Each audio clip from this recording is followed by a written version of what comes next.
Yeah, this is the intro that I've just been working on. Today we have with us over a Zoom call Greta Foster. She is an author. Well, let's say put this way. She wrote the book If You Can Pray, You Can Feng Shui, but she wrote it under the pseudonym Vixen, Heroine, Hammish. She writes that she grew up a child of the 80s in Chicago, born into a world before computers were mainstream. She witnessed the culture shift of the information age. She's a Feng Shui specialist with a bachelor's degree in the arts and a certificate in mental health first aid. She is active in local and global discussions about ending the cycle of violence and dedicated to the study of energy and how it impacts living things. And that's just, that. There's so many parts of that sparked my interest. I was so happy when we found like the way that we found each other and that we're able to have this conversation. So thank you very much for coming on to the show. Yeah. So this name, let's just start with the name, Vixen, Heroine, Hammish. Yeah, please. Yes. So, I really wanted to incorporate a literary device of some kind. That was literally the beginning of Vixen Hammish. And the process for writing the book was a little unique. It was intuitive. But then when the finishing touches was coming up with this name. And basically how I've interpreted it now, it means vixen obviously is like a fox coming, taking a new approach, taking a clever approach. Heroine is really a lot in relation to the book material. It's about taking control of your energy. It's empowering. It's being the hero of your own life. In this case, it's the female version. And then Hammish has a bit of different definitions depending on which culture you're looking into, but the one that resonates with me is that it's about cozy home. And so really that's, my body of work is a new approach to becoming the hero of your life and creating an environment that supports you. And that essentially is what Feng Shui is. Yeah, that's what's interesting. Like the Feng Shui, I think a lot of people tend to mistake that, or at least I know I did too. I always think of Feng Shui as just okay. I used to think of it before I was researching just this conversation. Even like I would think of it more of like you have an open room and you want like a certain energy to flow through the room. And that was it. Yes. That was like, okay, this room has feng shui or not. So if I put a couch that's blocking off the room, then I'm cutting off the energy of the room. But then I didn't really think of it anything more than that. So like, explain to like, what is your what is your approach to feng shui? I guess there's a way of starting that. Yeah. Yeah. So what you've just said is exactly what my work is about overcoming, is helping people understand that there's greater depth to it, and truthfully just why there's greater depth to what you just said about the placement, because having proper flow through your space is similar to having proper digestion in your body. This is very much a health related practice in the way that it's proactive medicine for wellness. Prevention of disease, just like good digestion would do. You want to minimize blockages. You want to have things going smoothly. You want to minimize your resistance, and that's not just in your health, but in your life. Feng Shui literally translates to wind and water. Okay. In Chinese, which those are the elements of change. And, so then you have the fluidity and the flow of water, and wind being your life force, your vital force, the Holy Spirit, the breath of life, all of these concepts. That is your shui. Okay. I should know this. I should be. And really what you want to do is fill your entire space with the shui. With this life force. Yes, with life force. And if you have blockages along the way, the specific pattern that it takes to fill your space, it might not get to that last corner of your house if you're doing it wrong. And if it doesn't get to that last corner, it doesn't get to its release, its exit point. Okay. And then that of course is again going back to the fluidity of completion of the cycle. That's interesting. I think that I guess I could just speak from my own experience. We remodeled our house last year. My family, we have 3 children, and during the remodel, it was so intrusive that we had to move out of this house that we were living in, which was good for us before. Now it's just huge. It's probably too big, but definitely, yeah. Thank you. There's enough space now, at least for sure. But during this year, we lived in an apartment, and oh God, it was a stressful year to say the least. Like, no matter what you did in this place, we were just too small for 5 people. And we have small kids. Like, you know, my oldest son at the time, my oldest kid was my son is 7. He was 7 or 6 or 7 years old. And then the girls were, you know, like 4 or I would say 3 and 2. But there was no way. There was no, like, there must have been a lot of blockages throughout that whole situation. Because this, and we would just come home and you wouldn't have like this. You wouldn't come home and feel like, you'd come home and just be like, ugh, you know? And then you could just, obviously that was just between my wife and I, then there was this tension there, and then the kids felt it. And we just had like I look back on that year, like I think Franzi, my wife, I think she just erased that year from her memory. She's like, no, we never lived there. It never happened, you know, because there was just so much. Woman. Yeah. Well, I don't know. I just, when it just kind of reminds me of that, like how, but maybe is it possible even in this close quarters in this small area to figure that out too? I mean, you probably just have to get rid of half of your shit, you know? I don't know how else, like we just had too much stuff. We had too many clothes. Like we had clothes hanging in the hallway, like it just was just too much stuff. Maybe. I don't know. Like, how would you go about like, I guess the question I'm trying to get to is when you're working with a client, do you deal with this kind of situation, or is this something that doesn't really apply to what you're doing? Yeah, this applies. Okay. Completely apply. You know, first of all, you're going through renovation, that you're realizing what an internal process that is going through change. And again, we're maintaining peace in times of change. And in your case, it was to enable growth. You had to kind of backstep a little bit in the interim, but you were on to an expansion of your space, an expansion of your existence, you might say. You can liken it to your aura. That's like your house is an extension of your aura. And, being on top of each other like that, I'm sure that was not the most fun experience, but, it was to enable something better.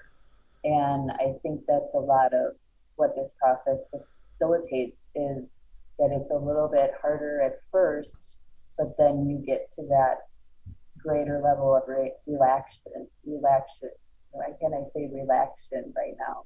That's weird. Okay. So anyway. What is it? What's the word? Relaxing. Relaxation. That's the word. Okay. But what you're saying, really that's how I started. Was I was in a basement apartment of a chalet at the base of a ski resort in near Lake Tahoe. And talk about energy force getting in the door. We were under snow. We were buried. You're like in a cave, literally. We had to shovel to get to the outside world, and we had 600 square feet and a dog, and we were just a couple, but we had, a quiver of skis and boots, and that was always wet. And so there was a lot of wanting to enhance comfort, wanting to find more space. And just a lot of people experience through the process of moving is a great time to assess all of your belongings and be like, okay, do I really need this? Do I really want to move this? Is when people really become forced to, or not even forced, they just become more relaxed into letting things go. And, decluttering is a huge form of self-care, in my opinion, and it allows you to release what I call energetic weight. Energetic weight. Yeah. And really that does translate and help you facilitate actual weight loss. It's all connected, but releasing your attachment to things would be a lesson that you could glean from that cramped living situation. Yeah, that's interesting. I've been going through this therapy. I've been thinking about whether or not I should share it, but it just seems like the right thing to share. I don't know. I've been doing this psilocybin microdosing therapy. Perfect. I love it. Yeah. I was just researching Denver. They're on they've had it legalized for a long time. Yeah. And I am a full believer in alternative medicine. And I know from my research of your area that Germany is also very progressive in the way of New Age medicine. And that is definitely what Feng Shui is as well. Yeah, so like and Eric can attest to this. So like, because I kept Eric in the loop what I was doing, and so it came with a protocol, and it was like the cool thing was it came with like a micro scale to measure, so you could really have like the exact. Like I was very regimented about it because I have a family. I have to function. I can't just be like tripping on shrooms, like I gotta. You know what I mean? I got to do what I'm doing. I've got to work. I've got to live my life, and I have to, be a productive part of the society.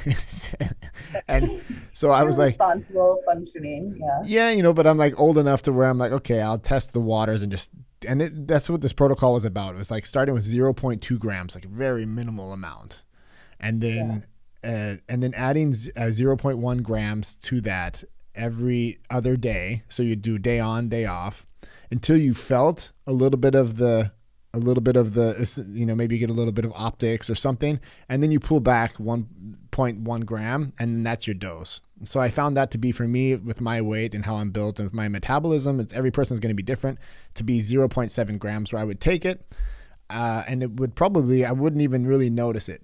But what I noticed was, what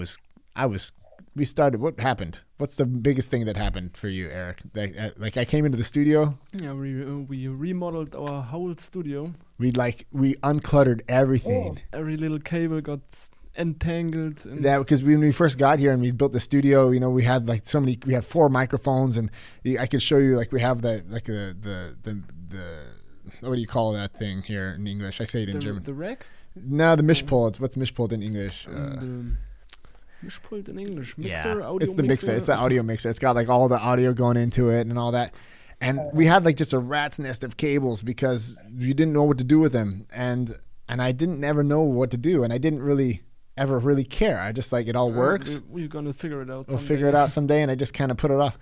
And I've been doing this for 2 months now. And it's carrying on through everywhere in my life. Like all those pictures that I didn't want to, that I never hung, I'm like hanging them.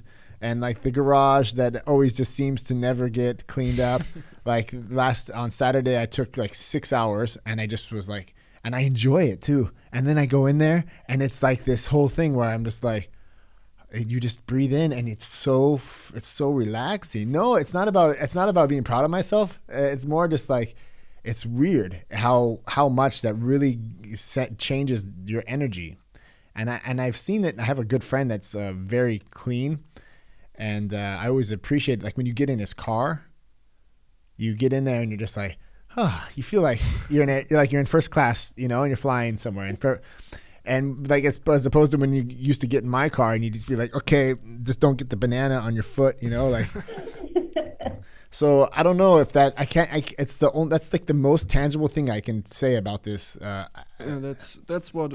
And the company's called Earth Resonance, and it's all about these energy waves and these fields and about about, well, the main thing that they also did, which I attest a lot of it to as well, is no coffee during the therapy, no alcohol during the therapy, and also like no other drugs, right? Just that, like that's the only thing you need, just that, and sleep and meditation. So obviously, like sleep, meditation, no coffee, even without the mushrooms, probably is a good thing, right? So like I was thinking, like I'm doing a lot of good things, and basically that was like my only out. Like at least I'm still doing that. That was kind of my mental way of putting it. But I wonder, if I was able to, isn't it true? You can answer me this about when you drink coffee that you change your wavelength, or you change your frequency, and you're not in the same frequency as the earth anymore when you drink coffee, because caffeine changes that in your heart rate or something like that. I don't know what I'm talking about. Have you ever heard of that? Me? Oh, yes. Yeah. So there is a heart math is what, just when you mentioned your heart waves. But I myself have been off coffee since the first of the year too. Yeah. So that's interesting. Yeah, and when you talk about earth resonance, that very much gets into, the Feng Shui being one modality, and, talk therapy not really resonating with people as much as it used to, I guess. People are getting more advanced with talk therapy, getting into like Gestalt, but you can go about therapy in different ways now. And I think the thing with the psilocybin research is just really getting into, brain science and understanding the different waves. And you talk about earth resonance, there's a name for it. That's the Schumann. Yeah, the Schumann frequency. Yeah, exactly. That's what it's called. And I that's probably where, a lot of things, 5G technology will knock us off of the Schumann resonance. But that's what grounds us. And that's what meditation teaches you, is how to ground to the earth and effectively release that stored energy in your body and promote flow within your spirit. To go back to the book a little bit, I wrote a lot about how your spiritual capacity is a largely untapped reserve for a lot of people. And people who meditate, of course, they're tapping into it. But if you're not, working with it, you're actually at a deficit. And given the information age and adopting a lot of technology into our lives, the emotional body and the spiritual are suffering because of the imbalance. Again, these are larger concepts that all tie into each other. And, just given what you said about the impacts, or, your new perspective now that you're taking care of yourself, and understand how the relationship between your environment does impact your self-care. That's a lot of what I'm trying to get people to be aware of, is how the environment is negatively impacting them, and kind of waking up to that. But just kind of what you said of what you're doing, I'd love to add you to my client list. You sound like you're well on your way, and the fact that you already want to do it, is great. You can still benefit from learning more about intentionality behind doing it, and say like, okay, I got my wires in order at work, and we work with this map of the space to understand like what, and you don't necessarily need to understand it when you have the urge to clean, but it's when you go to want to like create it, you create what you want. You can put added intention into your home and every purchase that you make. And one more alternative therapy that I have to talk about is this Ajna Light. Yeah, we were checking about that out. those? Well, I just saw that. I just Oh, saw it yeah, on your on my website. website. I just added that. Yeah. So I acquired this light tool from this gentleman who's, I believe he's American, and he now lives in Thailand. He worked with Steve Jobs, and all that tech development.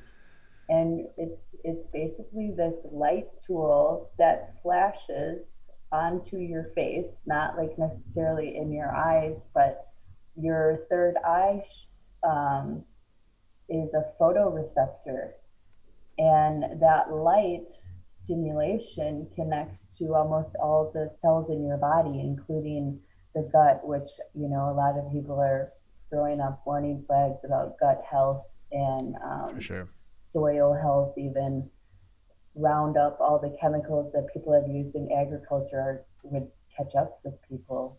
But Yeah.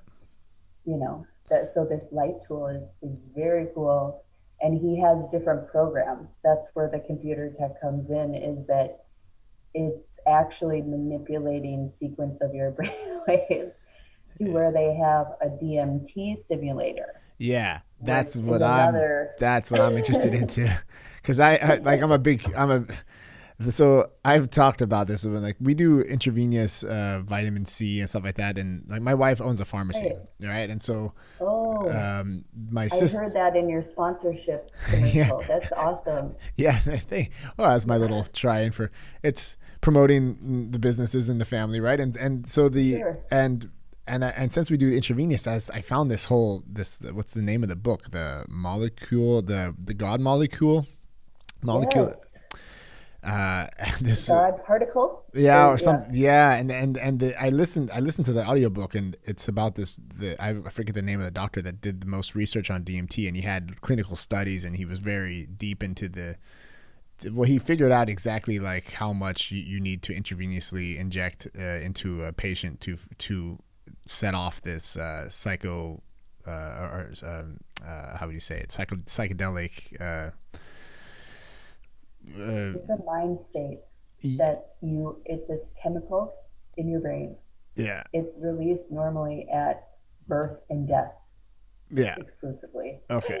Yeah. It's pretty heavy. Everything I've heard about it's pretty heavy. Yeah. And this pineal gland, right? This third eye is what's responsible for releasing melatonin. So I guess it hits when it gets light. Or when it gets darker. I guess that was like kind of the way to, like, okay, it's getting dark, so it senses this light, and I think that's what this light is doing, right? It's playing with this gland, and I just, like I said, I just caught onto it right before we got online here, and I was like, wait a minute, so I don't have to do the whole intravenous thing. I can just try and do a psychospiritual event similar to DMT with this. What's it called? The Ajna Light. Ajna, yep. Ajna Light, yeah. Yes, and you don't have to appeal to an amateur chemist to make your drug. Yeah, my wife was like, I'm not going to do it for you, because I was like, well, what if I get the stuff and we just make the DMT, and then she's like, no. I'm like, she's going to have to watch me too, right? Like, she'll have to watch me like trip out and go into this other world and come back and say that I'm so happy that I'm still alive, because you have like it feels like you die, basically. Yeah. So I guess the whole idea, when I was talking to my buddy about it the other day, he's like, why would you do that? Is like, are you that, do you need that just to feel grateful? Like, can't you just feel grateful without feeling like you've lost everything, including yourself? But it must hang around, that feeling. Yeah. Like afterwards, it must hang around. It seems pretty hardcore. People do it again and again. And so it becomes an addiction of getting, I'm going to say high in this way, is you're getting to higher elevations of consciousness. And that's where people who don't know grounding, it can get unstabilizing. What you want to maintain is the motivation, and it's the what is motivating you to do it. And, for the Ajna Light, it's for healing. It's for people to release like deep-seated traumas. Yeah. You're not going to go to like a rave where people are intoxicated and have them try this machine, because it's potentially more impactful than what they're already doing, because it's just a highly advanced technology. But then it's a tool for this brain science, which Alzheimer's patients can benefit from this therapy.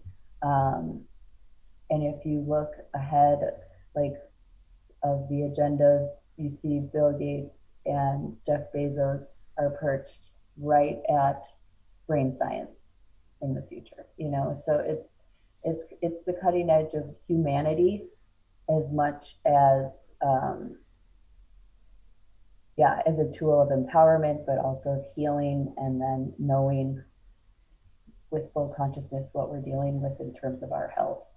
Yeah, but how simple is that, right? I mean, the light is definitely, it's designed. I've seen that, you can see them. There's different shapes. They have like ones that look like stars, or ones that are, they have obviously the technology to create these. I think the Lambda frequency was the frequency for the DMT.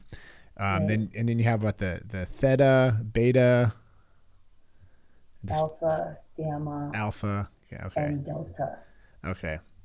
And so those are different states of like alertness and relaxation. And, I do think it's maybe like a sequence that gets you to it, to those psychedelic experiences. There's one that mimics the Schumann. So that's like a very grounding one. There's one that's angelic experience, which is the one that I did when I first met the creator at this wellness. It was called Bioregenesis. Okay. And that was here in Reno. And yeah, it was like I had 12 minutes of, you would think, oh, I'm going to go an hour or whatever, but just 12 minutes was able to tap in. And I had this like angel come at me basically at the very end, nose to nose. It was like no angel that I've ever seen before, the most ginormous wings. And it was like, I couldn't really make out what it was. And then it kept coming closer, closer, closer to me, until at the moment it stopped. It was like nose to nose. And I told Guy, which is his name, is Guy, is what I saw. And he was like, that was you. That was, all you're projecting is other forms of yourself. And similar to DMT is you're seeing all elements of yourself with a flip switch. And so for that, a tool of self-exploration is another reason why people largely come to this, or any of these practices really. But knowing yourself, and then loving yourself, learning to love yourself. And then once you're loving yourself, you're able to heal, and acknowledging that we're all on a healing journey here on earth is really the larger consciousness. So that was can you explain that experience a little? Like, can you go into detail there? Like, so you go in, how did you find this guy to begin with?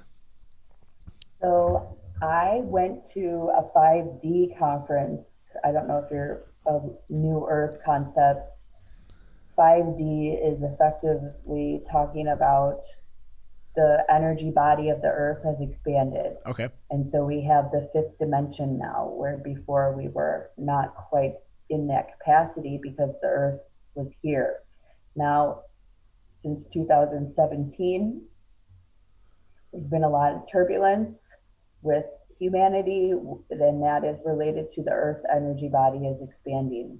And anyway, so this conference has been happening. There's a lot of conspiracy, quote unquote, that's like their life is, a captain from the secret space force, people who have had abductions, people who have had interactions. We had a whole expo that I went to Vegas. It was 3 years ago now. Yeah. And after that, I met someone and they're like, oh, if you like that conference, you should go to this one. And it's in Reno in like 2 weeks. So I was like, okay, I'm going to go. And this was more where I kind of heard more of the medical side. There were a lot more doctors talking about gut health in particular. Gut health, benefits of CBD. Yeah. CBD too. CBD is awesome. I love the CBD. Yes. And that is a vibrational medicine. You know, that vibrates at a 5D capacity. That's not what normal humans are used to. Now, maintaining your vibration requires the inner work, the outer work, all of that stuff to transition. And that's where DMT is again relevant, because it's, you know, like I said, birth and death, those are times of transition. Well, right now, humanity is also in a time, and the planet, of transition to a higher frequency. And so, but he was there in the vendor side, and, you know, you just kind of got in line, but there was no like sign-ups. It was just like, when your time will come. And that's what they say about DMT too, is like, Yeah. don't go searching for DMT, let it find you. True that, yeah. And that's really kind of when you know you're ready. And, you know, I used to go to a lot of festivals in the Tahoe area, you know, been to Burning Man. I never had done DMT. I don't really do a lot of hard drugs at all. And so I feel like the light version was totally like, for me, it was like, okay, so you just go, and, you know, it was kind of like a busy place, but you lay down on the ground and it just like projects over your face. And sorry, but when you say it's a busy place, was it busy where you're like, when you went there, it was busy there? Like there was busy, or like it was like a lot of people running around and stuff, and you're like, oh, I'm just going to lay down here? Or what do you mean by that? So he had like a booth next to a bunch of other booths. You know, they were selling different supplements or. So you did it at the festival? I did it at not the festival, but at the conference. Yeah. Okay. Yeah. That's pretty cool. And so you got headphones, right? Or what?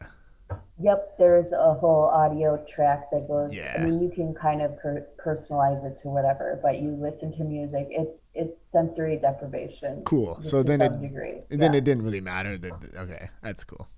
And it doesn't. I mean, you can do it during the day, and it's still like so concentrated, and your eyes are closed. Yeah. But you're still seeing like geometric patterns, and that's effectively what it's doing, is imprinting sacred geometry onto your face, onto your photoreceptivity. And I do virtual sessions as well, if you wanted to try it that way. Yeah, because you can do it with this. You can do it with the screen, basically. I'm sorry to interrupt you, but yeah. Yeah, no, whatever your setup. I mean, I have a basic LED light. It's not like a special light technology. The lamp is Tesla infused, he says. So it's like a mixture of materials that are in harmony. But however your setup is, it's the technology of the light sequencing that is really where it's at. Interesting. And you could use your own music, you know, whatever you're comfortable in. So I do this thing. I get up at like I've figured that out too. Like around, I don't know, last 6 weeks, Eric. I don't know how long I've been doing it. Getting up at like an hour and a half before the kids. 4:30 in the morning or so. Like good 2 months. 2 months. I get up at like 4:30 in the morning, and I have like an hour and a half for myself before everyone gets up. So I go in the sauna, and I meditate, and I do this Wim Hof breathing, and there's moments when you do the Wim Hof breathing because you're hyperventilating and then you hold your breath.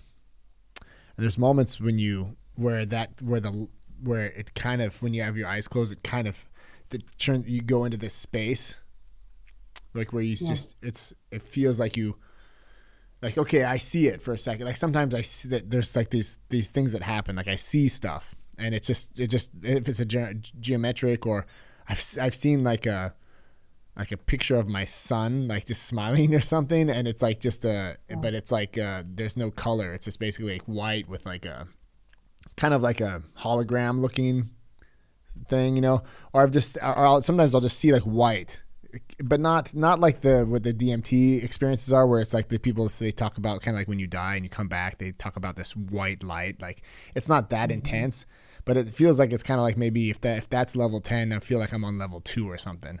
and I can sometimes reach it and sometimes not. It depends on if I'm breathing enough or if I'm really pushing it enough. I've also almost made myself pass out. So I have to be kind of like, I've gained respect for like doing this thing.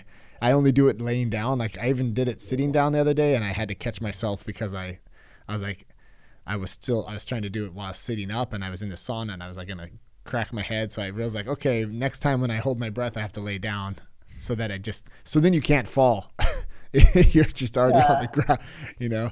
But it's interesting. I don't know, this whole realm, this whole idea, like, and these vibrations, and you there's a name for it now for me. So it's called this 5D, this fifth dimension.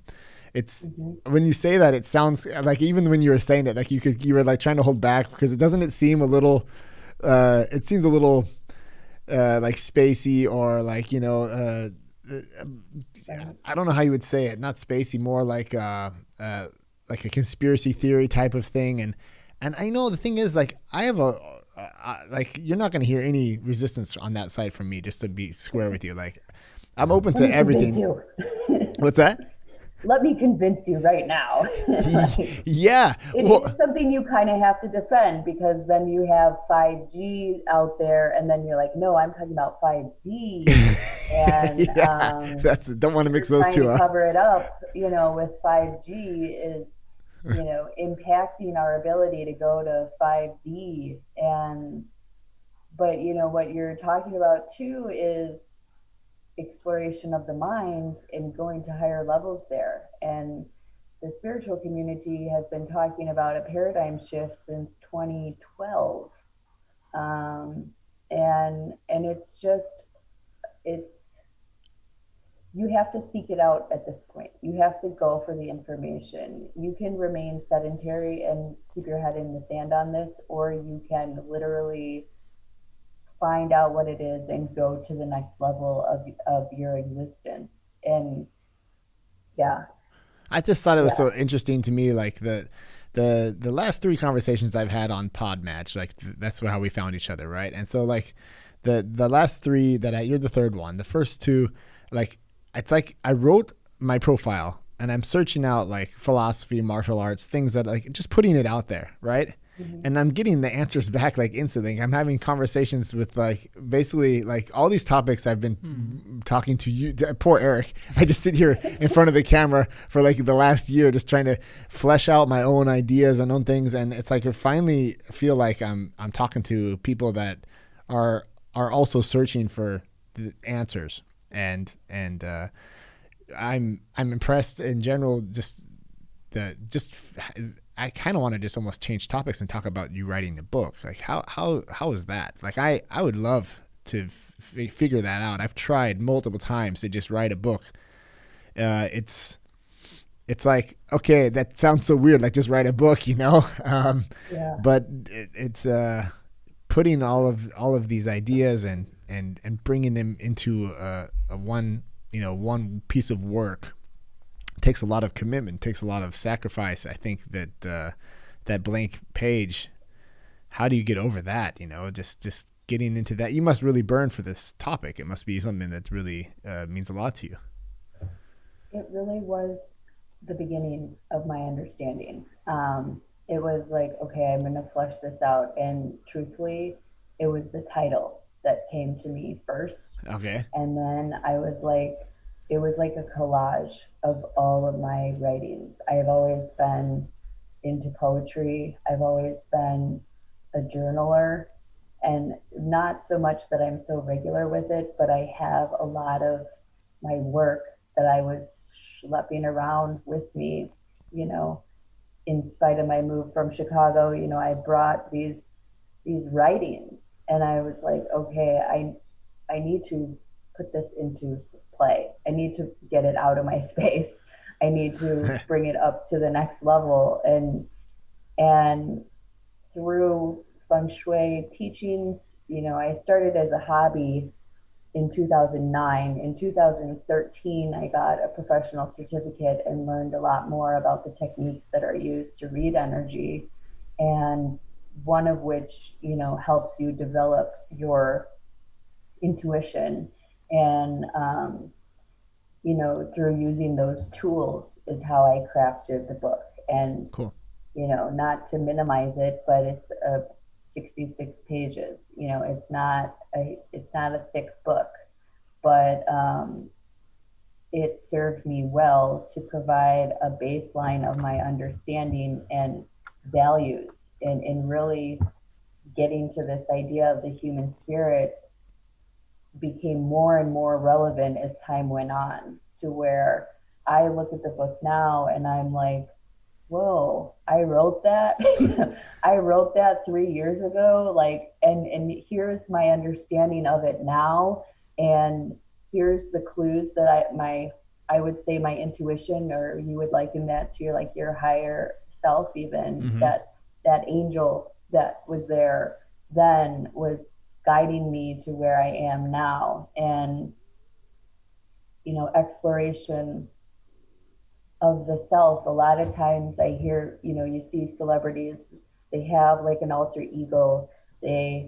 Or even through social media on Instagram, everyone has like an alter ego now, that they get to like work out all of their personality kinks on this mold that's not them. Um, Yeah. and it's a tool. It's a tool for exploration of their emotions and their mind, and it's a safe, non-evasive way to do it. I would also say your house is the same way. Yeah. It's a way to work with the external to have effect on the internal. And writing the book, for anyone writing a book, it's almost like, who do we write books for anymore, the reader or ourselves? And because it's like one of those bucket list things. And I think it's so valid just to do it for yourself, just to say, this is my project. It's like, when you're committing to a therapy of some kind, you're in a program, you're going to do this, and it's going to take some time, but it's going to be rewarding and fulfilling and worth it. And if you have a topic that you can, talk about for more than an hour, you probably have enough material to get you started. And then it's honing your craft of writing, just like you would hone your craft of podcasting, or, Yeah. Yeah, I think that honing the craft is something where it's like, okay, if you're going to commit to this, then you have to take it seriously. And it's like this hour and a half that I get up early in the morning and be like, well, then the hour after that is just writing every day. It has to be this, for me, every person probably is different, but it'd have to be like a set out time just to write, even if it's like just doing it to force it. And that's the tricky thing. It's like, it seems like such a gigantic project sometimes, and other times it's like it can just flow, it just comes out. And those are the times, like, even when you just write like I'll just write like a little intro for this video maybe tomorrow, so that I'll introduce you and I'll kind of look into the camera, and that's like natural. We had a conversation, I can feel from the conversation we had today, and then be like, oh, then I'll just kind of pick up the points where we had something in common, talked about DMT, and but just that comes naturally. But just when you pick up like a topic like I don't know, that's the thing. It's like, what do you write about? What's the how did Feng Shui come into your life to the point where you're like, okay, this is something that's going to I really want to deep dive into? How did that pop up for you? so interesting. or not. I mean, think I was grappling with a lot of personal things, honestly, when I wrote the book, and this was my way of releasing it. Yeah. And I had to like swath it in cloth. Like, a lot of the pulling back, like, what was, no, that's a personal projection. No, I don't want to reveal that about myself. Oh, now I'm working with a pseudonym, which it did come towards the end, but it was like, okay, now I can strengthen my opinion on this, that, and the other. And it was a lot of, my personal take on the new learnings, the new feelings that I was having. Okay. That's interesting. And, coming to terms with my faith as a Catholic, and this being some some people seeing this as some form of like spiritual voodoo or whatever. And it was just like a lot of, what is this? It was a lot of curiosity that drove it, but it was a lot of, taking my own experience and trying to relate it to the general. So I'm a big in my head person. I will overthink things. I'm with you on that. Yeah. So it was a lot of like very carefully crafted sentences to where I was like using divining tools to put it together, like almost like a ransom note would be like one word from this, from that, and I would pick up a seemingly benign piece of text and I would scan it for significant words, like just going to the lexicon of the words that people use and embedding that into there. You work with numerology, but there's also like letterology, which is a tool that, Kabbalists use really. But bringing up the frequency of it, building intention in the lessons to where it's like, okay, a lot of people use this for evil. Well, I'm going to write in here that you can only do this for good, and I'm going to transmute this. It was a lot of deep spiritual work, a very priestess-like mentality when I was going into it. But I was literally overcoming, waking up to a lot of grim realities in my life that I was having to process. And just even, stigma around the word heroine was a lot of it. And there's a lot of dark energy there where it's like, no, there's an E on the end of heroine. This is not heroin. And, I used that handle in social media and I was attracting a lot of dark energy. And up until even like 3 months ago, you get to that high vibrational space, and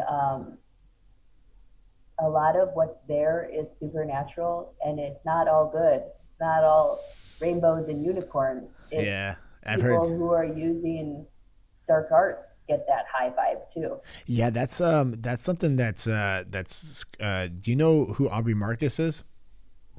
No, I don't. Aubrey Marcus is he's a co-founder of Onnit, which is one of these supplement companies that I'm into.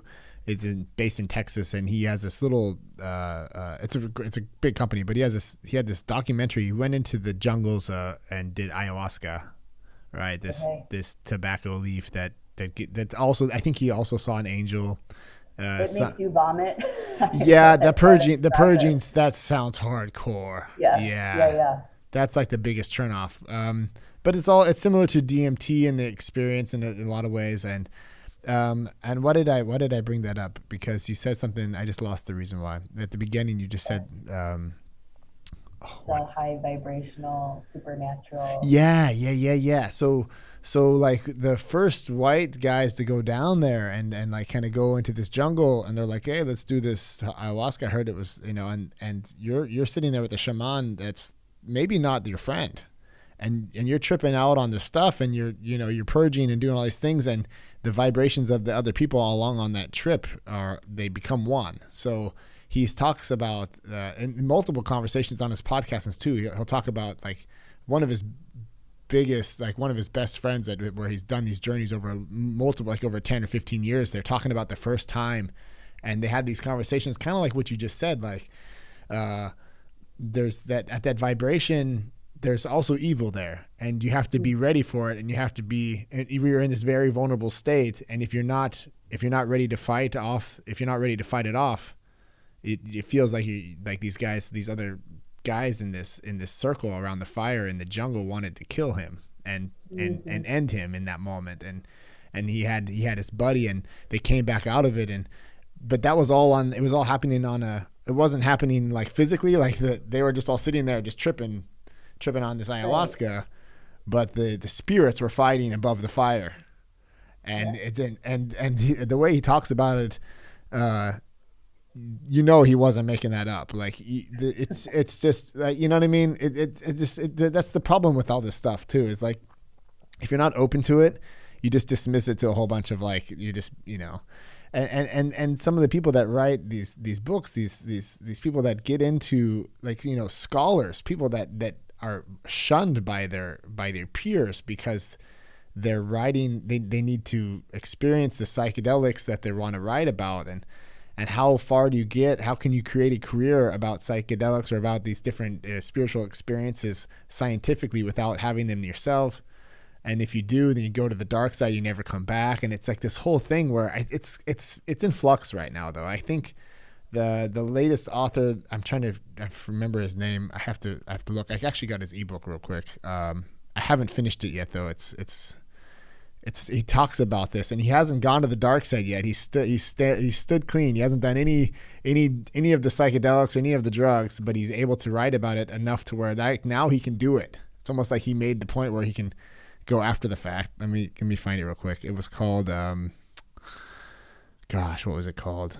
The Art of Mindful Living, the Practice. Oh, my son was in here. The Immortality Key by Brian C. Marascu, and Graham Hancock did the foreword for him. So Graham Hancock is like a big name in this space, I think. And the Immortality Key. So he went through a whole bunch of different research, even back to the point where he's saying that religion springs from psychedelic experiences, like that are like the Catholic Church. What's that? That's what I've seen recently. Jesus was a mushroom, is what they're saying. Yeah, Jesus was a mushroom, or Santa Claus. There's always all these mushrooms around him, in the old pictures of Santa Claus, and where these Yiddish people live with the reindeer. They have like a how do you call it, like a symbiosis, a symbiotic relationship, basically. Like they don't eat the reindeer. They're kind of like, they all live together, and they eat from the antlers, this felt that comes from them. And in there is like a mushroom. There's like a certain type of bacteria or something like that. And they trip balls on that, and they see things like the Santa Claus, and it's all like, where does that story come from? Stuff like that, where it seems like, okay, how could that be? But it has to come from somewhere. And like even beer, like he went in Germany, beer is a big deal, right? And we have there's a Deutsche Reinheitsgebot. It means that you have like a purity law for beer. Like you can only have water and hops and like one other, and gas. What's gas? Like wheat, or I don't know. Like just basically 3 ingredients. Otherwise, it's not real German beer. You can't have any other type of ingredients. So microbrewing and stuff like that is kind of outside of that. Anyway, he went down and found this like the top brewer in Europe, and he's in southern Germany, close to Munich, I think. And he interviewed him, and they were talking about how beer used to be like a religious. Well, it was kind of reserved for these religious sacred events. Like they would. I don't know how to really. I'm trying to remember exactly how he said it. It was something more like he was talking about beer wasn't always just beer like how we think of it now. Like it would go bad. It would get some type of. It basically turned into LSD at some point. Like some of the beer, like if it would, because of the shroom that is going to grow in the. Yeah, like in the like if you have all of this barley sitting in like a in your shed, and you're in the medieval times.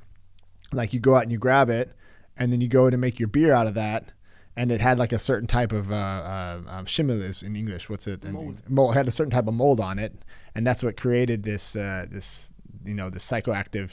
That's basically LSD. That's where they get LSD from chemically, and you can just imagine in the medieval times, people like don't even. So it's different when you're doing LSD and you're like, oh, here it comes, I'm on it. Like let's do this, as opposed to like a whole village drinking beer, and then all of a sudden like everyone's tripping and nobody knows, like you just start, like people start, you don't know what happened. Like the witch trials happened back then, and people start talking to gods. And I mean, I don't know. I know the whole God story is preemptive to that, but I don't know. He tries to make that case that like if you look at all the evidence, you can see that with wine in the Roman times, that this type of wine that they would drink, it was type of like an opium based. There was some type of milk of the gods, similar to like what they talked about in like Lord of the Rings. They kind of alluded to this type of milk of the poppy, and it was only reserved for like a certain class of the society. Like Socrates and all those guys, they were doing it by themselves. They weren't sharing it with the rest, and then they were just going off on all these philosophical, trials. But I don't know. I heard an interview. Obviously, it's over my head. Like I heard the interview, and it sparked my interest. And it's just like, okay, I guess to deep dive on that book, I would just have to like sit there and take notes to really I was even thinking about finding. I found the guy that he interviewed. It's here in Germany, and I was like, okay, I'll hit him up. He's a big old bear, like brewer guy, but super scientifically on that level of brewing beer. And he tries to make beer that's actually alcohol free. Oh no, there's something about it. He tried to like make a special beer that had like some type of attributes for people that normally can't drink beer. I don't know. Anyway, the thing was I couldn't find any of his contact. I digress. Anyway. Yeah, just the whole connection between religion and finding like your own path, and you were you were writing this book as a way to work through your own things that were coming up, and so it was kind of like a way of peeling back the onion. It was a way of like going deep diving on yourself, and then you came back. Yeah, that's completely. Yeah, and a lot of things that you just touched on. I mean, first of all, one of the reindeer's name is Vixen. I have a huge true that, Christmas, and then you're talking about astral projection and things that are going on beyond what we see, and going into exploration of the mind, you're seeing things that you normally wouldn't be able to perceive visually, but they definitely impact you. You definitely feel them, and energy we always are feeling, in the way of emotions. And when someone drinks alcohol, or as they are also known, spirits, their defenses go down and they become more susceptible to the metaphysical. It's not possession, but they're just more in tune with that realm. And you also talk about the fermentation, and kombucha is another beverage, but fermenting, just that concept of things marinating over time and coming to a different form. I think that's a chemical process that intrigues people on a psychological, or on a higher level. Is like, I actually took like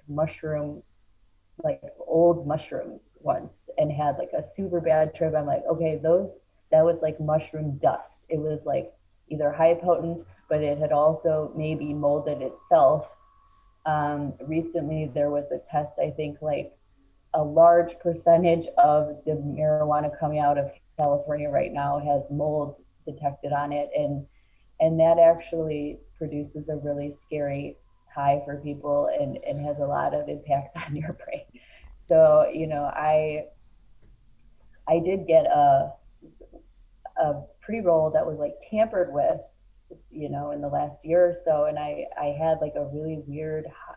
And from then I'm like, okay, the weed is compromised, like something's going on here. Damn. And I need to stop it. And you kind of get to this point where you go to different things and they serve you in the way you need to. But the term that I love these days and that I fully adopt is psychonaut, which is like an astronaut, explorer, but you're exploring your psyche. And God help me, I have Bibles around my house. What do you have around your house? Go to church. Oh yeah, I have a Bible next to my bed. I Bibles, have Bibles. Okay, I didn't understand you. Yeah, you have Bibles, Bibles around your yeah. house. I have crystals. Crystals are also a vibrational pocket that you can hold on to and access therapy that way. And then using Feng Shui, you control the vibrations in your environment, you boost your own strength, you build your frequency more in line with yourself, which makes it even stronger and less susceptible. That word susceptibility is very key to everything. That's how you acquire corona. You become susceptible Yeah. to it.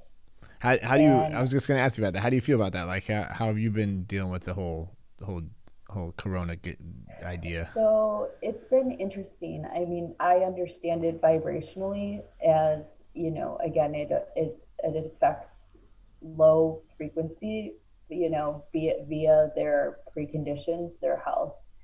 A lot of what I thought was, I was not really worried about it for a long time, but then I had like, that what you were describing where your friends have those times where they think, the psychic attacks. Yeah, I yeah, had a psychic attack, and since then I felt vulnerable. So I wear the mask, and yeah, I'm like, okay, like I'm just gonna wear the mask because I don't want to feel, you know, paranoid for the next 2 weeks. I knew like my vibration hit, a little bit of a rough patch, and where before I was like way up here. I was like taking CBD. I was hitting that threshold, and using my intuition. I will take vibrational readings. I've, pegged Corona at 130. Um, I operate closer above 2000.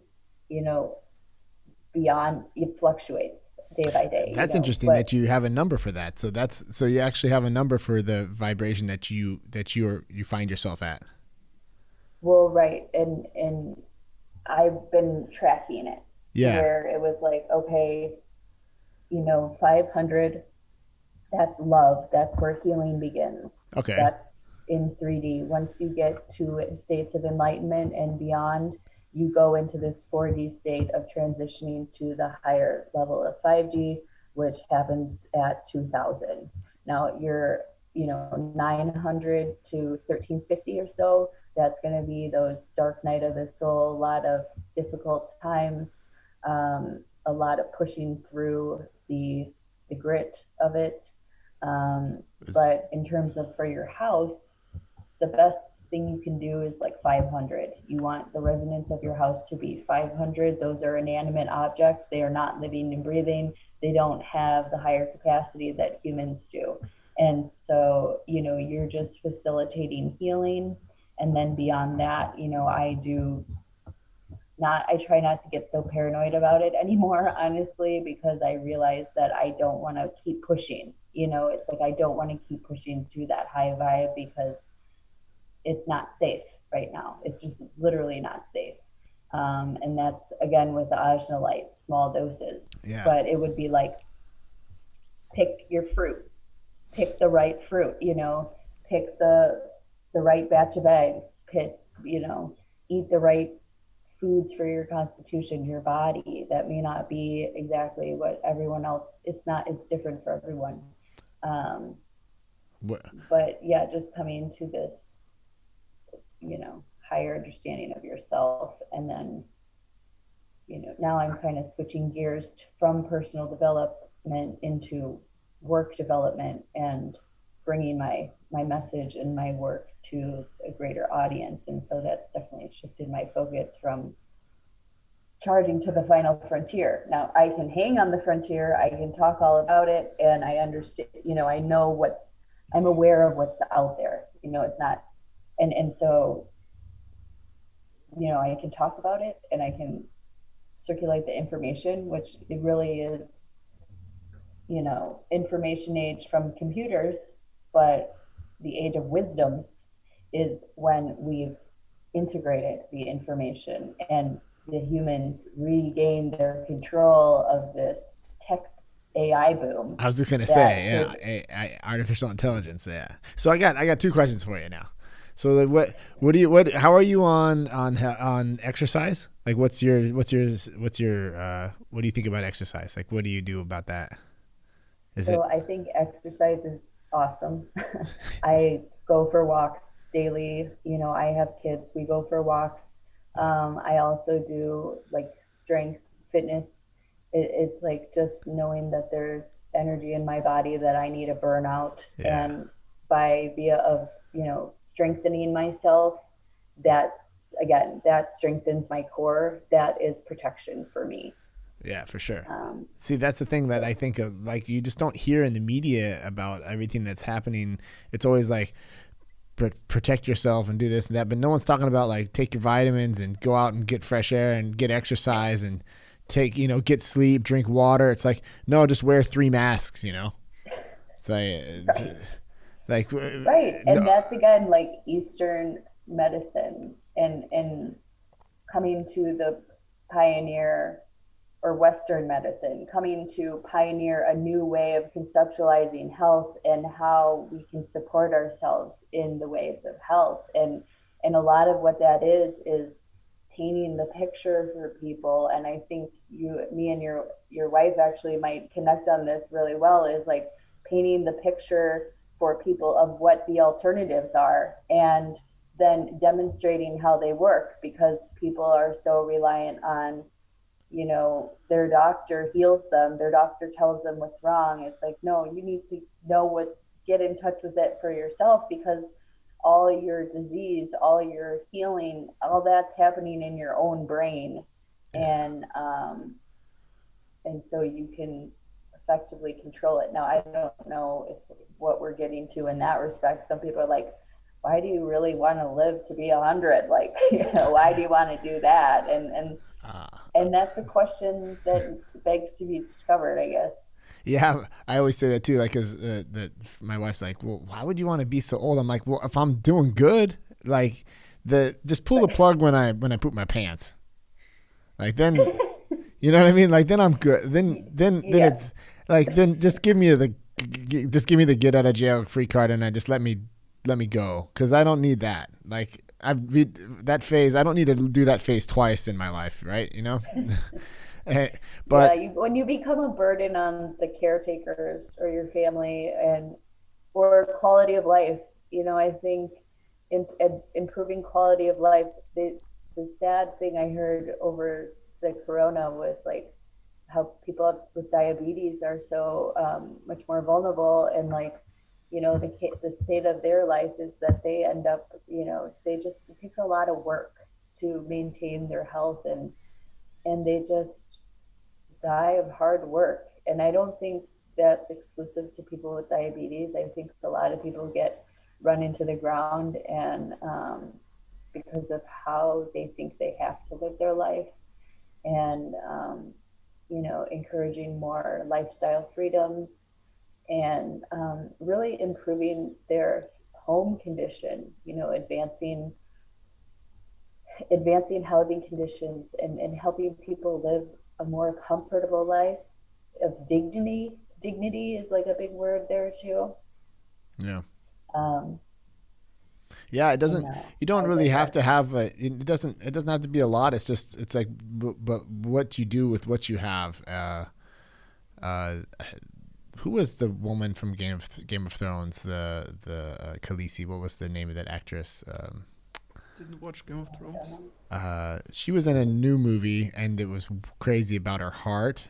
So she had it was kind of like a love movie, and she fell in love with this guy. And I don't want to give away the story. No one's gonna find the movie because I don't even have the title right now.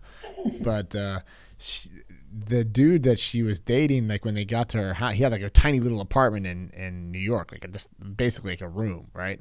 But it was just so immaculate that even though it was so tiny, it was, you just went in there and you had like this feeling of like, oh, I'm home, and it was comforting. Creating that for yourself, but it's like you said, it goes directly back into taking care of your health too. It's the same way. Like if you have that perspective on what you put in basically into your mouth. I mean, what you eat and what you consume, and exercise is just, God, it seems like so basic. Like, wait a minute, all I have to do is get out in the forest, run around a little bit, sweat. You got to make sure there's a little bit of sweat coming out there, you know? And kids sweat all the time. Just watch kids and see what they do when they're left alone. Right. They run out, they sweat. Hopefully they're drinking water and not, sugar it out, whatever, because they don't need that. But, and then they sleep. Like, they sleep good. They usually sleep like 10 hours, and there's some weird thing about our culture that says that you have to be, you have to be a super achiever and sleep is when you die and all this kind of stuff. And it's like, I do not skimp out on my 8 hours, 8.5. I'm proud about that. I don't need to go around here and like say, hey guys, I wake up at 4:30 in the morning, but I go to bed at 11 at night. It's like, no. I like, don't make a mistake. At 7:30 p.m. I'm gone. Like, I'm out of here. Like, we're gonna get off this podcast. I'm gonna go home. I'm gonna eat a little something. I'm gonna sleep. But also, like, when you're on that level of like, I think, in my opinion, like, it just works out. Like, when you're working out and you're doing these things, your body gives you like a little bit of a warning signals before.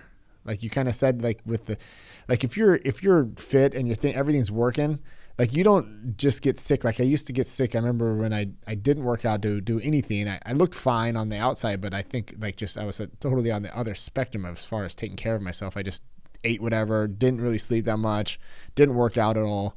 And then my son went to the kindergarten for the first year. And having kids yourself, when they come back home, they bring like all the bacteria, they have these like super crazy viruses and stuff. And it would hit me like when you don't water a plant for a week and then you try and water it afterwards, but it's already dead. Like that's how these sicknesses would hit me, like I would just be gone for 2 weeks. I'd just be laying down at least once a year. It hit me like that. And ever since I got back into working out and doing like, 2 or 3 good workouts a week at least, I'll feel it. And I have like a good 3-day warning where it's like, okay, Remington, time to pull it down. Like, don't, then I'll stop. I won't go to Jiu-Jitsu. I won't do an extremely hard workout. Maybe I'll just do a little bit of yoga and I'll sleep like 10 hours because I know it's coming. And if I keep pushing the envelope, then it's going to hit me. But my body gives me that warning. I don't know. It applies to everything. It has nothing to do with COVID in that sense. It applies to any virus or anything that's going out there. It applies to stress. It applies, but it also applies to COVID too, because COVID's just another thing from the outside that, that's bombarding you. And if your body's not, if your fighters aren't ready to fend things off, then, some people can't help it. And I get that. I know that some people already have pre-existing conditions or something happens, that's different. But if you have the opportunity to be proactive about it, and if you can, it's just, I don't know how do you get people to, it's such a personal decision too. Like talking about this feels like how do you get people to listen to that? I mean, I've listened to that, someone saying that same thing for 5 years, but I never did anything about it, so you just have to keep saying it. And that is a limiting belief on their part. And that's my challenges, is overcoming people's limiting beliefs as to what they're capable of. And, you have a stomach bug, that's energy in your body. The more you exercise, the more you're going to burn it off. It's really facilitating energy through breath or sweat or tears. You just got to process this stuff. Tears are good too. Yeah. Right. Yeah. And when you talk about COVID, the added factor is fear, the fear that surrounded COVID. Fear being a very low vibration, making people more susceptible. Even if you're a healthy person, you get in that fear state and you're dipping down there and you're susceptible. And spiritual work like Tai Chi, it's a different aspect of martial arts, but that is an energetic medicine that is in the same house of Chinese medicine as Feng Shui. It's about building the protection of your energy body, and validating it as there is where a lot of people don't go, because again, we're talking with the metaphysical, the unseen forces at play in our lives. And that is not just energy. There's a lot of unseen factors via political, via corporate, via systematic, the matrix, however you want to talk about it. There's things that are unseen that impact us. And it's a process of journeying into the unknown void to feel your way around and like hope you have it in you to handle what it throws at you. So it's scary. I guess it's scary. Yeah, I wonder, like, one of the things like when COVID first hit in Italy, it was crazy to me. I had a huge fear moment there. I saw like these videos of this woman, like, it's in the wind and the children are dying. And I was like, oh shit. I went on like total protection mode. And I didn't buy any toilet paper though. I don't know what that was about. I was not a toilet paper hoarder either. I mean, I got a lot of stuff. Funny. I got noodles and rice and stuff, but toilet paper was literally like the last thing on my mind. I don't know who came up with that. Oh God! But just going back to that time, that last March, about a year ago, then, I was at home. I decided, my wife was she wasn't afraid at all. She's like, she just knew what's going on. She's like, it's just a virus, right? She knew right at the beginning. Mm-hmm. But I was like, I'm staying at home with the kids for 6 weeks. That's a decision I'm making. I just took all the kids out of school, whatever, and we stood at home for 6 weeks. And I found this breathing from Wim Hof. And one of the things that had stuck with me, and it kind of relates back to what you're saying, that like when you deal with people that need to go outside of their comfort zone, because one of the things was taking a cold shower. Oh God. So what can be more out of a comfort zone? Directly on your head first. Yeah. Then it goes down. Yeah. I did that actually. Like you get like an instant brain freeze, right? So it's better to let it go on the chest, but you get that, you learn that one really quick. But like the thing about it though was really cool. And his protocol was the 30 second, like 5 seconds and 10 seconds. And 15 seconds. And so every day you just add 5 seconds. And I was like, oh yeah, okay. And then all of a sudden, like I found myself like, I got like an ice bath, and I was going into the ice bath and starting the same thing going in the ice bath. Like, okay, just 30 seconds. And then you do it the next day and you can do it for 35 seconds. And it's the same thing like I learned in weight training in high school. It was like, okay, you bench press X amount, and then you just add like, a week later, you add this like 2.5 pounds, like just these small increments. And then when you look back like a year later, you're like, damn, I'm like 30 pounds heavier on my bench, and I'm taking cold showers when I wake up in the morning. I'm not there yet, but like the cold shower thing is hardcore. Like seriously, that's I agree. That you got it. But what it teaches you is that this it's a mental thing. That it's like it teaches you that these barriers are just created, they're your own creations, right? And it's denial systems, I think too. Your brain's going to protect you from things that will hurt you, but outside your comfort zone is where your challenges are and where your growth is. So your brain's like protecting you. And why does the brain do that though? Like why does because the brain wants you. There's like these two brains happening, right? You got like this three. Thank you. Yeah. Because the gut, they're now saying, is a brain. Yeah. But when you do meditation, what's the goal? Is to quiet the brain. Yeah. The brain is like, it's like the back of your brain, as my priest would gesture.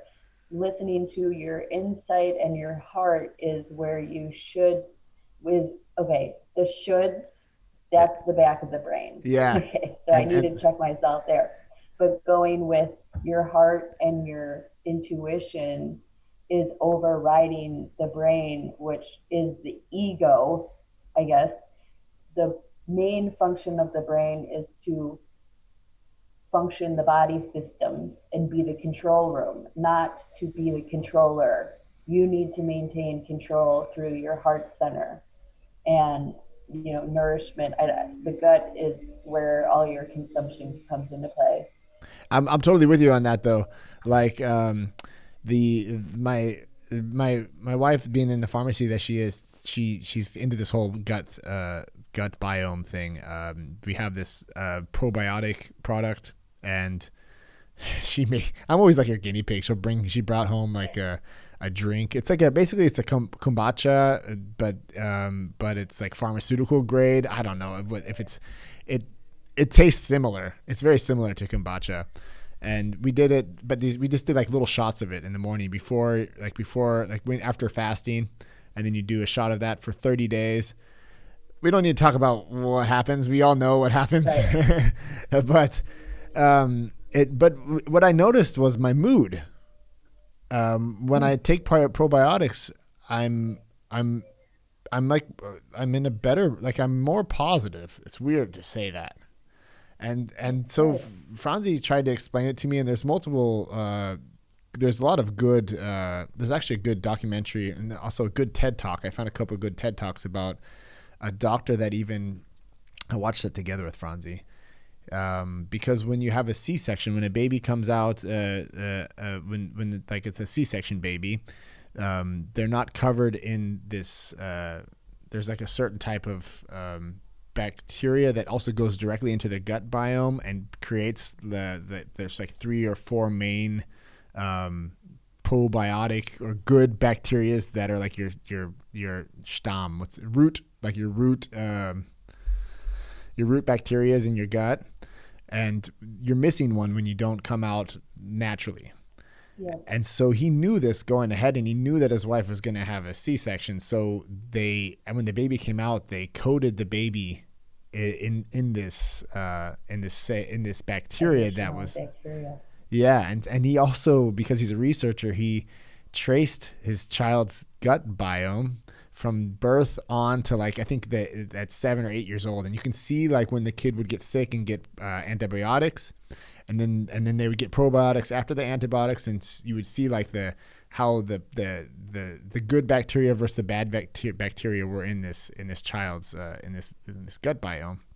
And he just kind of explained it as some people are always missing that one link. Like C-section babies, if they never were coated with that right after birth, they're always missing that forever. And it's really very new research. The firm that we have in the pharmacy, I think they're in Austria.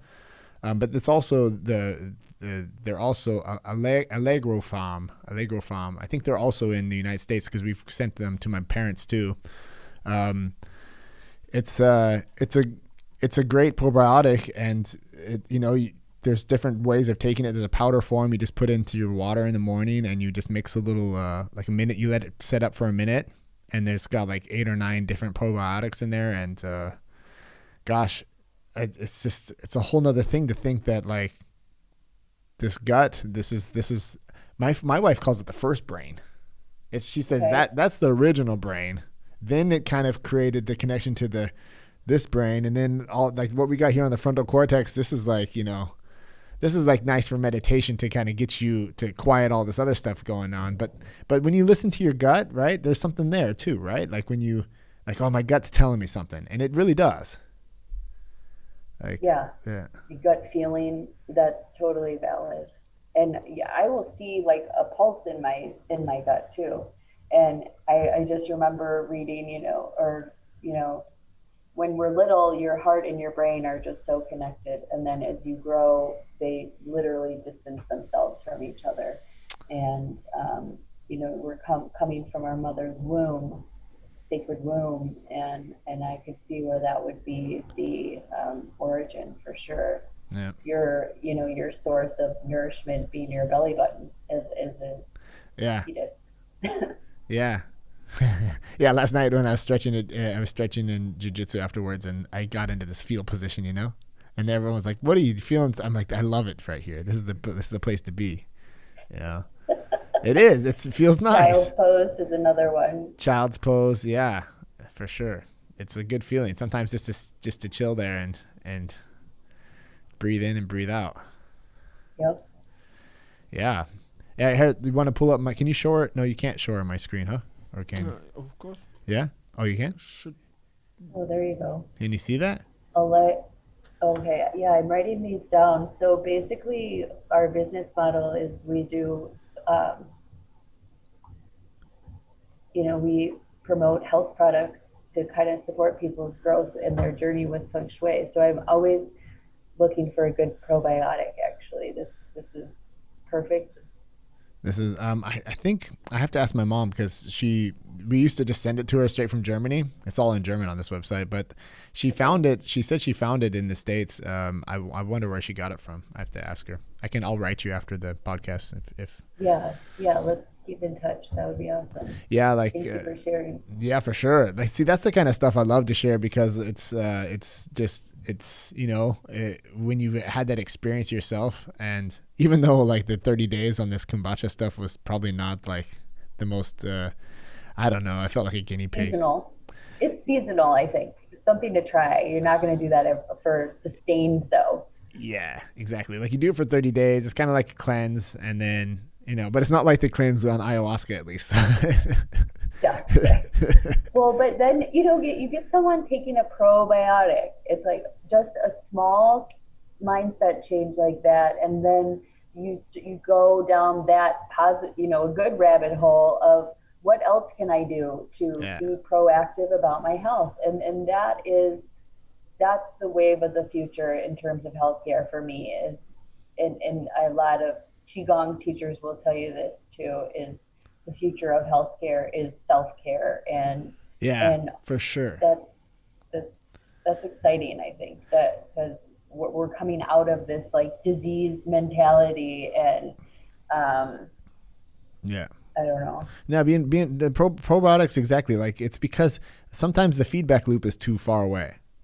Like sometimes when you do stuff, it's like you don't have it instant. But with the probiotic, it's like, well, I feel better today. And you're like, wait a minute. It's like day 2 of probiotics. Like we've had stories like that where people have skin rashes, or they deal with dermatitis, or I don't know how you say it in English, where you just have, and Franzi will just like kind of take them under and just be like, check it out. Look, it's $35. Just try it for 6 weeks, and they'll come back and they've been dealing with this for 30 years, and it's gone within 6 weeks, and they're like so thankful. And friends will come back, she'll be like, "That's so cool," and it's a cool feeling to help somebody in that sense, because you see the look on their face that like, and that's the kind of stuff you got to spread if it helps people. And think of all the get skinny, all the weight loss scam products, and that's kind of what we've been filtered with, is all these like scam things on TV. But when it comes to medicines, it's you just try it. Go to the healing waters bath. If you're really in that place, you're gonna try and not be afraid that it's not gonna work. I think that's kind of the fear there, is people are afraid, oh, this is just my cross to bear, nothing's going to work. And, it's kind of sad, but there's hope. There's hope in people who, like your wife and, new age practitioners who have another narrative. Yeah, it's true. It really turns out to be a narrative that you live, and then if people ask and people see that, and then you can tell. But it's like we don't push it. I don't want to push it. But if someone asks and they see that, I have skeptical friends everywhere. They're just like, because I'm the kind of person that just tries everything. And so, when I was telling them about this protocol, what I was doing with the mushrooms, he's like, dude, you just try everything, huh? You just like, but it's, I don't know. It's like, I guess I'd rather be that guy than just the guy that just sits and stays in his little dark corner of the internet. Yeah, there's a lot of those too. Yeah. So I mean, we hit up on your things. I'll just kind of read your website off again real quick. So, well, I didn't even say it before, huh? It was how do you say it? Nat.org? Yes, .org Feng Shui. .org so it's Feng like Shui. a national organization, kind of like across the country. We do have a few target cities outside of the U.S., but for the majority, we're kind of focused here. Cool. Yeah. So that's the website, the .com. That's where I found this research this light. How do you say that again? The Anja. Oh, the Ajna Light. Ajna Light. And you can drop your email through our website, and we'll follow up with you. We're also on, Twitter, Instagram, YouTube. I'm showing them all. Exactly. Yep. National Org Feng Shui. I'll use Pinterest to kind of make, vision boards for people. We offer 2 featured services each month. Right now, we're on promotional pricing to become a client. It's, a nominal fee for a lifetime access to our support and guidance, to where you can reach out anytime without an appointment and learn the basics. Really, that goes a long way. And then the way to really know it is to do it yourself. Yeah. And so as questions arrive, or if you need, something to support your growth journey in the way of health or service, products, we source out some of the best products on the market, like the Ajna Light, like these new ingredients that people have found to be very successful. We do, of course, promote a very conscious consumer approach to everything. So you're going to be doing your research. You're going to be actively learning about Feng Shui while we are there to help answer questions. And you are able to set your own pace, your own budget. You're basically getting access to the guidance. But then as far as doing projects and executing them, we keep our clients in the driver's seat of that. We're not really doing full-scale staging except for public space, to where we do cleanings. And then we also promote our network providers within network, but also do campaigns on our social media to help them gain awareness and understanding of how it fits into Feng Shui, to help, illustrating the lifestyle of balance and sustainability and being health conscious and proactive. That's very cool. Greta Foster, thank you for your time today. It was a nice conversation. I enjoyed it. Thank you so much. Yeah, have a nice day. It looks like the sun is shining out there. Usually it is here. 300, Denver's 300. I think we're at like 270 days of sunshine a year. So that's always nice. Right on. Yeah, well then I'll catch up with you. I'll write you some stuff afterwards so that we can kind of stay in touch. So. Okay, perfect. All right. Thanks again. My pleasure. All right. Okay. Have a nice one. Bye. Bye-bye.